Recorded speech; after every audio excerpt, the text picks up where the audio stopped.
Kama walipanga kujivamia, hayo ni masuala ya polisi kuchunguza. Kama Kimani Ichung'wa alihusika, mimi wanajua kwangu nyumbani hapa. Kama walipanga kujivamia, hayo ni masuala ya polisi kuchunguza. Kama Kimani Ichung'wa alihusika, mimi wanajua kwangu nyumbani hapa Kikuyu, wanajua ofisi yangu hapa, wanajua ofisi yangu Kikuyu. Mimi niko tayari to account for every minute of my time. I told you, remember, Raila Odinga last week alleged that myself, Ndindi Nyoro and Rigathi Gachagua were in Rigathi Gachagua's sijui which day last week, Tuesday of last week, planning violence. And I told the former Prime Minister, come on, Mr. Violence, talk to Alma Wairimo, my 3-year-old daughter, who I was with from the time I left the chamber to the time we slept together with her, because we slept at the same time. I might have sneaked out when my wife slept, but my daughter is my only alibi. And I told Odinga, please go speak to that 3-year-old. And you know children cannot lie. She will tell you, Alma will tell you, I was with Daddy until we both slept, fell asleep on the couch, and we went to bed together. Then from there on, my wife can tell you I never left that bed. Imetosha Baba Alma.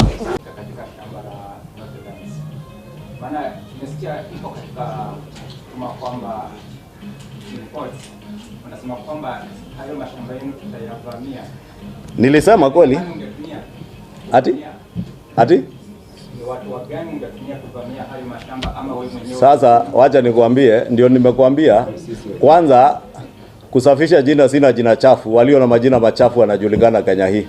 Wale wanao majina ambao majina yao ya katikati ni fujo, vurugu na umwagikaji wa damu wanajulikana. Na ndio nimesema jina la katikati, Raila, Anarchy, Violence, Odinga. Huyo ndiye synonymous na violence, sio Kimani Ichung'wa, sio Rigathi Gachagua, sio Ndindi Nyoro, sio William Ruto. La pili, nilimshauri aliyekuwa rais wa Jamhuri ya Kenya, Uhuru Kenyatta, Saturday wacha hii Saturday, last Saturday but one. And I cautioned, because I am a ground operative, I listen to what is on the ground. We cautioned Uhuru Kenyatta that our brother, you are losing hold of your people in the Mount Kenya region because you are not listening to them.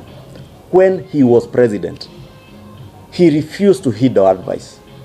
I cautioned him last Saturday but one. I told him the same, my message, and I addressed, if you listen to that clip, I was very particular. I addressed none other than Uhuru Kenyatta. And I said he's a sole and singular financier of this Azimio chaos, as the chairman of the Azimio Council. And I told him, if you continue to orchestrate violence, violence has no end, it has no boundaries. You find it at your doorstep. Kenyans have questions about your leadership, about your family's wealth, from land to the Pandora Papers, to the looting that happened in the last 3 months of your regime as president. And I've told you, part of the script is to ensure that this government ceases investigations on matters extrajudicial killings, crimes against humanity. 2 weeks ago when we had a presser here, I did remind our former president, remember my brother, you were just released by ICC on crimes against humanity the other day. Therefore, I know these things have caused jittery with them. They have gotten to a level of desperation that they have gotten to, and it is that desperation that you saw in the choreographed attacks at Northlands yesterday, at Spectre International, East Africa, whatever it's called, yesterday. Therefore, I will say this in conclusion: there is no excuse at all for anybody in this country to use violence as a means of settling scores. None whatsoever. There is no reason at all for anybody in this country to think they are above the law, that they can use anarchy to negotiate themselves into power. Uliza nikujibu nikiweza. Ushauri? President and terrorists. And the people that are raining terror on innocent citizens of this republic. And it begs a question, converse about what? What are they to talk about? I ask that question because, on one hand, if you listen to Azimio leaders, one, they say they don't recognize that there is a government, that there is a president duly elected by the people of Kenya. So if you don't recognize him, who do you want to talk to? Second, and most important, the fundamental question that we need to ask ourselves as Kenyans is, up to when? For how long shall Raila Odinga continue to read from the same script over and over again? Go to an election, lose, cause chaos, go to the table, and find your way to power. Did that in 2007, did it again in 2017, and now you want us to entertain that again in 2022? Then what example are we setting for young children? What example are we setting as a country? That there is an alternate route to achieving whatever dreams you have. That if you run into challenges with the law, that you just create chaos, cause anarchy everywhere, and you will be rewarded. Indeed, that is a message that we want to give to those that are telling us that please engage these terrorists for the sake of peace. I strongly believe this is a country strongly governed by the rule of law. The challenge that we want to pose today is to the Inspector General of Police. The leaders that are calling on people to attack others, of course, Azimio use coded languages in communicating. When they tell their supporters, go out and peacefully demonstrate, their supporters understand what they are saying. That's why they don't do it peacefully. They run havoc on innocent civilians, public property.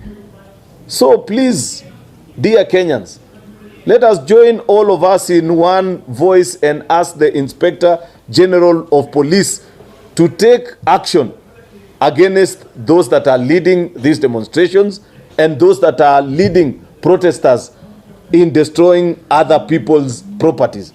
Supermarkets are being looted, people's vehicles are being vandalized, like you saw yesterday. Yet there are leaders who are leading these teams.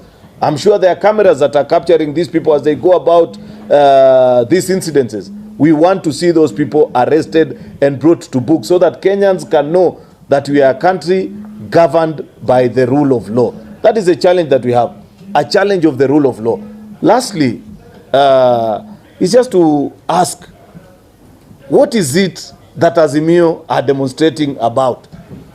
When they began, they told us that there was a server somewhere that they wanted to be open, in the absence of which they will raid State House and evict the duly elected president. So the question is, should the police have just sat back and watched them commit these crimes that they have professed out of their mouth, that they want to raid State House and attack people, kick out the president? Because that's what they have said in their rallies. If it's about cost of living, we know very well that, first of all, we had elections barely 6 months ago. They left a battered economy. They know how much they looted. Therefore, let them give the new administration time to put things in order. In any case, who doesn't know what it takes to repair a ravaged economy? Tuambiane tu ukweli. Kwani uchumi ni suruali ati ikitoboka inashonwa na siku mbili? Ndio Raila atuambia ati bei ya unga inafaa kuwa imeshuka, hii inafaa kuwa imefanyika ama ile ingine. Jamani, tuache mchezo. Tuwe watu ambao tunazingatia sheria.